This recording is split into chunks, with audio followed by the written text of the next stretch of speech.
Halo Smartscaper Indonesia dimanapun kalian berada, apa kabar kalian? Semoga kalian semua makin becek aja ya. Main air terus!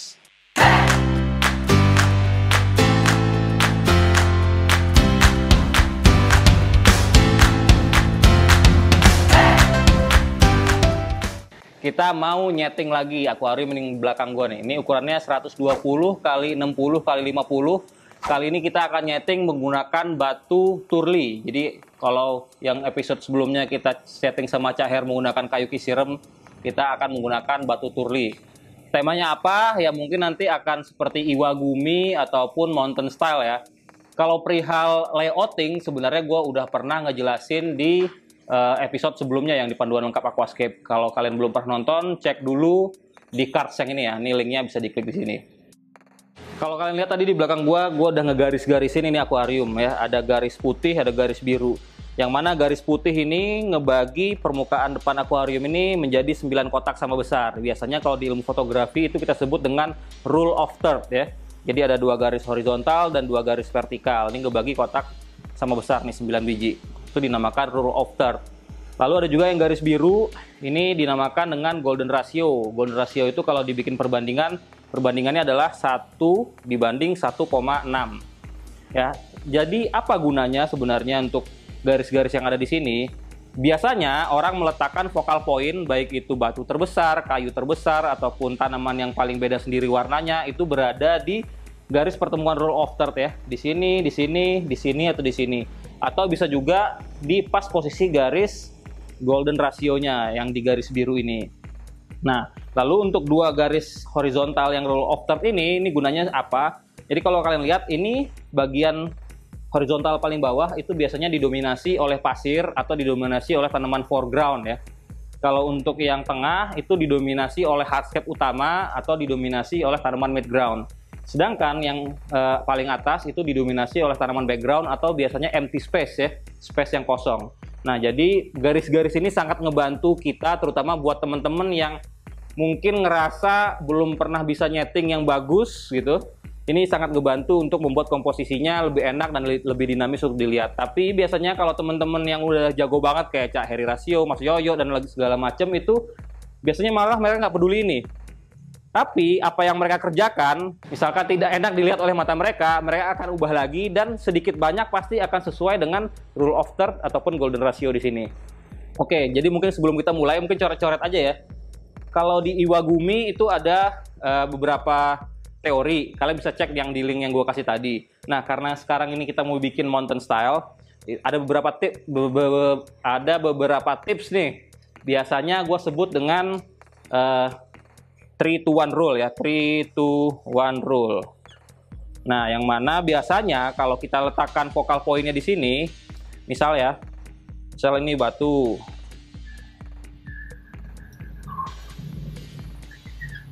Lalu ini ada batu yang kedua. Lalu ada batu yang ketiga. Nah, yang namanya 3-to-1 rule itu adalah ukuran batu yang utama, lalu ukuran batu yang kedua, lalu ukuran batu yang ketiga. Itu perbandingannya akan 3:2:1 secara luas permukaan jika terlihat dari depan ya. Jadi yang paling gedenya ukurannya 3, yang di bawahnya itu ukurannya 2/3 dari ini, dan ukuran yang paling kecil adalah 1/3 dari yang utama atau setengah dari yang kedua. Itu adalah 3-to-1 rule ya, 3-to-1. Bukan hanya komposisi 3 batu yang berdekatan, tapi komposisi dari kelompok 3 batu itu juga seperti itu komposisinya. Jadi misalkan gua katakan ini kelompok 1 ya. Katakan ini kelompok A lah. Kelompok A. Lalu nanti di sini ada kelompok batuan lainnya. Ini kelompok B katakan. Lalu di sini ada kelompok C ya.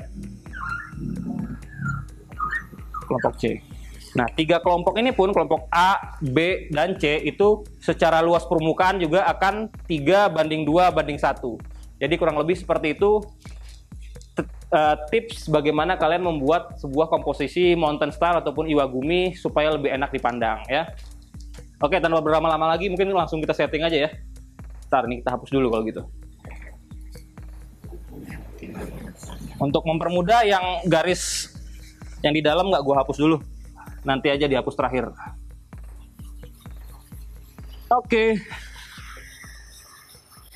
Oke, kita mulai aja ya. Yang pertama itu yang kalian harus lakukan ya, yang pasti prepare bahan-bahannya. Di sini kita udah punya batu turli. Untuk gampangnya kalian kelompokkan berdasarkan ukuran ya. Ini ada yang gede, ada yang sedang, ada yang kecil. Lalu kita juga siapin semua substratnya, pasir-pasir dan segala macam. Semuanya udah ready. Lalu biasanya kalau kalian ingin masukkan hardscape terlebih dahulu, kan ada orang yang masukin substrat dulu baru hardscape. Tapi kalau kalian ingin masukin hardscape dulu, sebisa mungkin dialas ya, biar akuariumnya kaca bawahnya tidak lecet atau tidak retak ya, amit-amit. Jadi di sini kita bisa pakai busa ati atau orang nama kerennya Pak Evamet ya, sebagai alas supaya tidak lecet.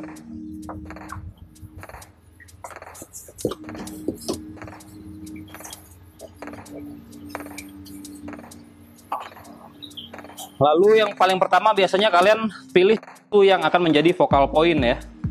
Ini gue pilih batu yang ini karena ukurannya paling besar, sepertinya cocok dan paling berkarakter. Tapi kayaknya gue nggak akan bisa sendiri nih untuk bantu pegangin sama ganjel-ganjel. Minta tolong sama Ami ya. Mi, bantuin Mi. Siap.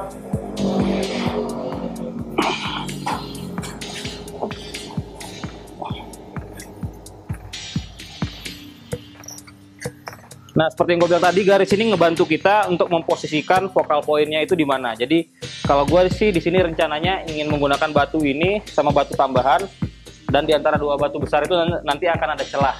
Dan si celahnya itu yang sebagai jalan setapak akan gue posisikan di sekitar garis yang ini, garis yang putih. Nah, ini mungkin sementara kayak gini dulu. Bentar lagi.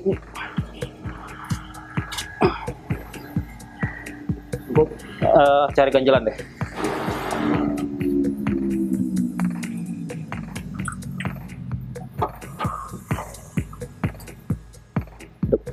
Depan. Nah, itu ya.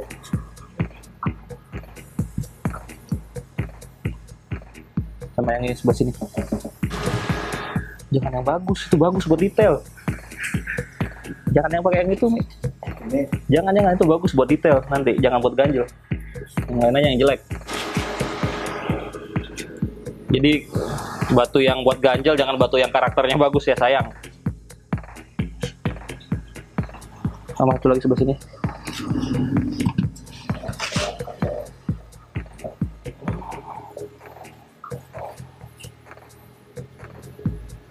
Jadi kalian harus perhatiin juga ya, tadi garis-garis ini ngebantu. Jangan si posisi batunya terlalu tinggi atau terlalu rendah. Jadi kalau bisa ujung batu utamanya ini lebih dari garis horizontal yang di atas ya. Lalu ini Mi, bentar, coba kita posisiin dulu bentar.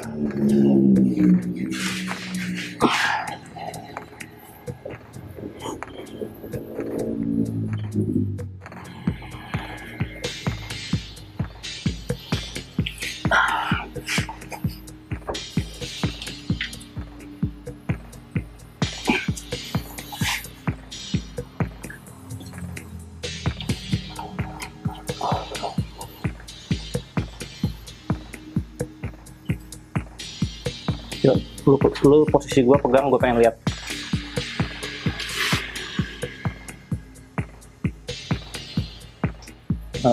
Coba diputar ke sini. Ini terlalu banyak. Ayo, dorong lagi. Dorong kayak tadi. Ah, gitu. Putar dikit. Up. Ya, kurang lebih segitu.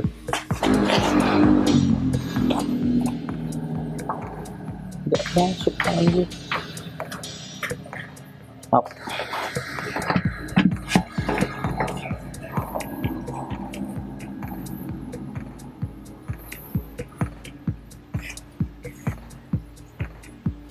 Oke, kalau kalian ingat yang tadi gue bilang 3 to 1 rule itu, jadi ini batu 3, ini batu 2. Kalau kalian lihat kan kurang lebih luas permukaannya kalau dilihat dari depan itu 2/3 dari batu yang 3 ya. Jadi ini 3, ini 2. Sekarang kita cari batu yang 1. Kurang lebih mungkin ini kan.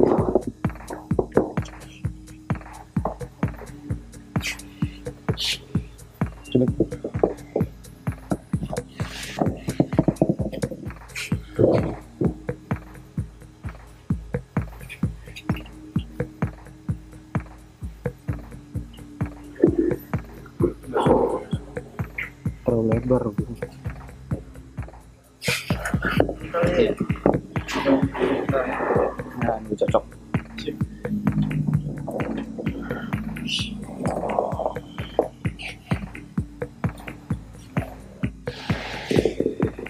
Tadi karet kali potongin.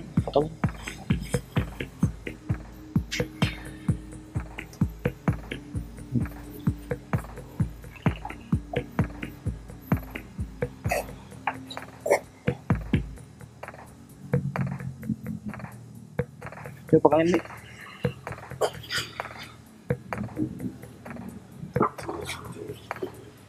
Jadi nyatu. Geser kiri.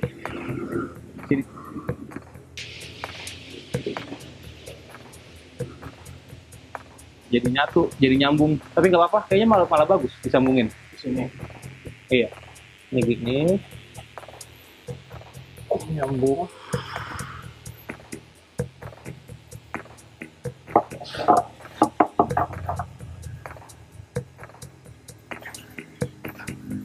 Nah, boleh satu.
Lu ganjel Mi, tuh satu aja.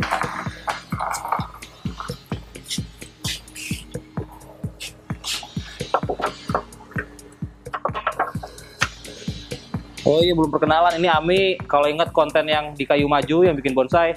Nih.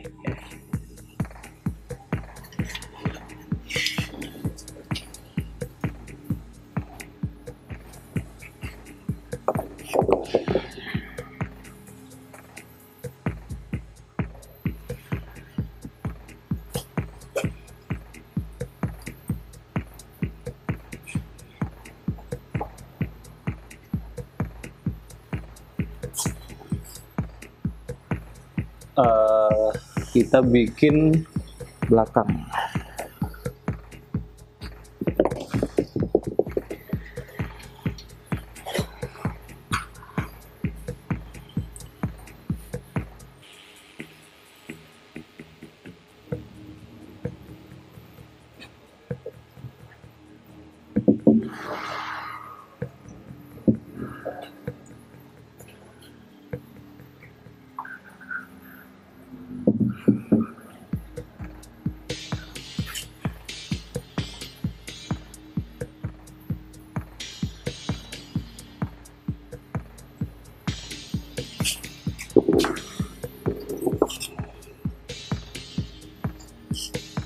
Sep, ada lagi nggak Sep? Mas Sep nih. Cariin yang segede-gede gini lagi. Ada nggak?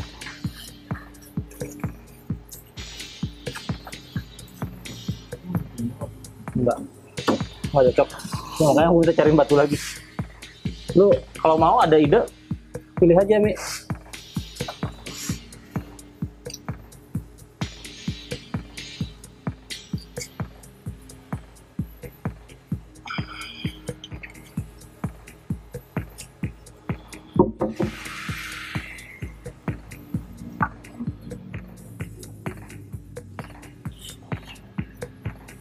Nanti idenya ini bikin celah ke belakang tinggi. Oh iya. Tinggi, terus nanti di sini rendah ke sini berpasir.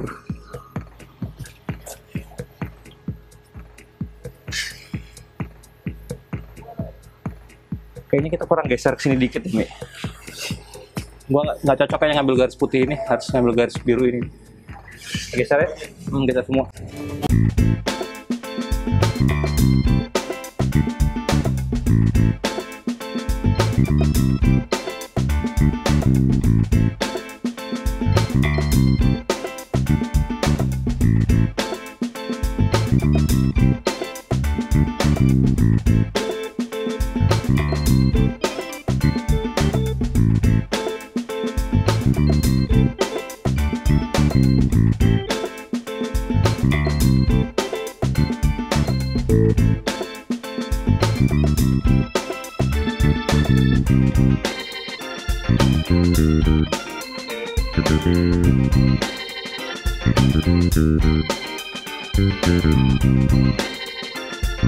Struktur utama batuannya udah kita susun. Jadi kurang lebih tadi sih ide gua awalnya nggak kayak gini, mau bikin kayak mountain style yang tipe island ya, kayak tengah gitu aja. Cuman karena ketersediaan batu seperti ini, ya kita harus kreatif nih, mengubah sesuai dengan karakter batu yang ada. Karena skateboard ada dua macam, ada nentuin konsep dulu baru nyari bahan, atau ada bahan seadanya dicari konsep yang cocok. Nah ini yang kedua, ini sebagai poin vokal poin kita yang pertama, yang utama. Batunya jadi memanjang nih, kebetulan bisa nyambung karakternya sama semua sampai ke ujung. Ini sebagai vokal point. Sebagai point of interestnya nanti di sini kita bikin celah nih. Bikin celah pakai pasir, jalan setapak itu sampai ke atas ini. Jadi seperti berbukit ya ke belakang. Nah ini untuk bagian yang keduanya. Untuk sisi yang sisi apa ya? Sisi berlawanan lah.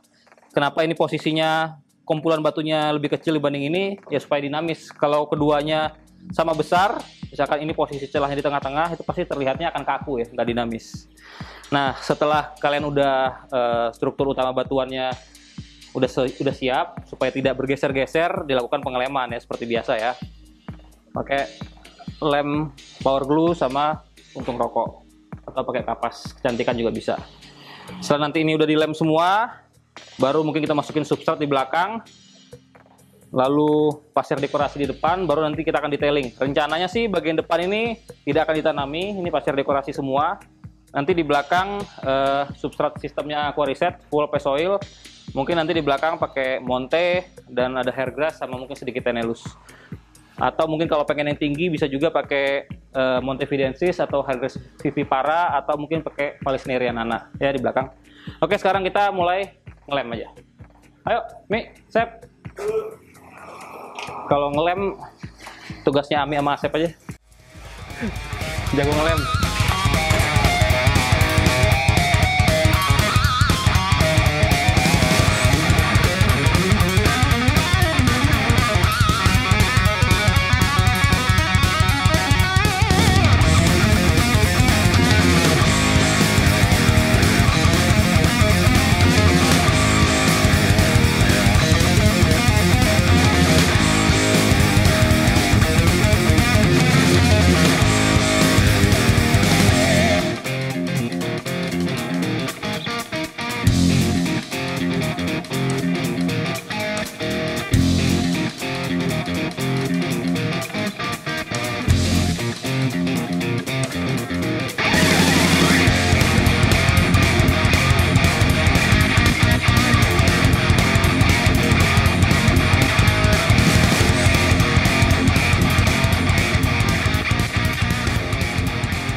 Ya tadi kita ngisi pasir silika seperti gue bilang di awal tadi. Ini tengah akan kita bikin pad seperti celah di pegunungan sampai ke belakang. Nah triknya supaya nggak jebol ataupun nggak bocor pasir silikanya ke kiri dan kanan yang akan kita isi sama soil, diganjal sama dakron. Jadi setelah masuk silika, kalian bisa detailing pakai pecahan batu turli. Cuman kan kalau dipecahin sayang ya, terus keras juga. Bisa pakai kayak kerikil-kerikil gini. Ini dijual juga sih di Aquajaya. Ini cocok untuk detailing batu yang abu-abu ataupun yang agak hitam, cocok. Kalau yang kecil silika, kalau yang kecil silika. Saya bawa kursi. Tadinya saya ngerokok. Terus katanya kalau ngerokok nggak dapat duit. Jadi suruh masuk frame. Apa tadi saya in frame nggak? in frame. Tiba-tiba, katanya disuruh tiba-tiba. Jangan serius, sudah SMK kecil aja ya. Lumayan loh sekarang Iya. bisa ngegaji 1 orang. Emang aku aja itu ada gajinya ya? Sep, lu gajian nggak, Sep? Ini apa ini? Oh lumayan lah. Ini iwak cumi. Ini iwak gondes tadi itu. Iwak gumi tapi deso itu loh. Jadi pemirsa, ini teman saya sudah 8 tahun kenal. Oh, saya disenggol apa tadi? Oh, nggak boleh nutupin, loh kan? Ini suruh ngulangin 3 kali loh sudah saya. Tadi ngomong apa ya? Saya suruh ngelihat Wendy setting. Terus dipasangin beginian lagi. Kali-kali in frame. Oh, in frame loh tadi istilahnya. Nyala nggak? Oh nyala. Kali-kali masuk. Orang kan cuman pengen tahu Dodi itu yang mana sih? Saya Masa yang paling banyak saat aja. Kan Ngajak syuting. kita punya substrat sistem aqua reset nih. Mungkin ceritain lo dari awalnya kenapa bisa bikin Power Grow, Aqua Sehat. Saya bikin Power Grow itu karena saya tahu ini bisa bikin saya kaya. Aqua Sehat juga sama, bisa bikin saya punya uang. Oh enggak jadi. Ya nggak apa-apa, sekali-kali kontennya Aqua Reset itu tidak terlalu berilmu. Kalau sama Wendy kan full ilmu. Kalau sama saya itu isinya Ini nanti playlistnya Aqua Receh. seneng-seneng tapi cari uang gitu loh. Jadi Power Grow itu dulu istilahnya terinspirasi oleh Power Sense. ADA. EDA. Banyak orang yang gampang sih nanam kalau misalkan yang penting tumbuh bagus. Padahal sebenarnya tidak semua orang itu punya kondisi ideal. Nah makanya kita berusaha create satu produk. Sebenarnya bukan kita yang mengawali create ini, ya sebenarnya ya Mbah Manu. Yang Fungsinya fungsinya adalah satu sebagai tempat untuk fruiting yang jelas, kemudian rumah bakteri pasti. Selebihnya sih beli dulu, nanti baru ngobrol sama saya kalau ada yang nggak ngerti dari tulisannya. Nah, kalau sama Wendy jawabannya serius, kalau sama saya enak. Gitu ya. Itulah, sudah inframe-nya jangan lama-lama ya. Ukurannya yang sekarang jadi lebih kecil. tadi lebih bagus. Padahal gue udah tahu, tapi gue promosi. Lu jangan di situ nutupin aja, padahal mau disurutin lu gimana? Ya. Sekarang ukurannya sudah bagus. Dulu kita bikin ukuran gede-gede. Semakin kecil sebenarnya semakin gede SSA, ya. SSE. Specific Surface Area. Enak tuh sebenarnya kalau sama dia. Jadi artinya semakin banyak rongga untuk rumah bakteri. Yang ngejelasin panjang, banyak, tetap aja agak gede yang gede.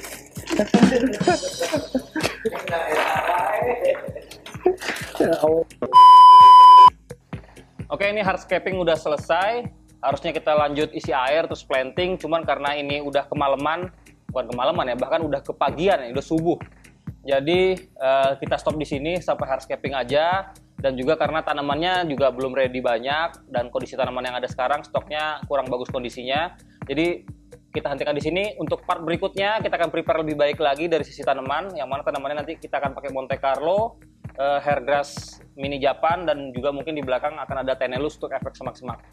Oke, segitu dulu aja. Sampai ketemu di part berikutnya. Ingat, aquascape itu tidak mudah, tapi tidak susah kalau kita mau belajar. Makanya saksikan terus Aqua Jaya Aqua Reset, channel lengkap belajar aquascape. Be a smartscaper. Akhir kata, dari Aqua Jaya Lenteng Agung, Wendy dan teman-teman semua di sini pamit. Assalamualaikum warahmatullahi wabarakatuh. Ciao.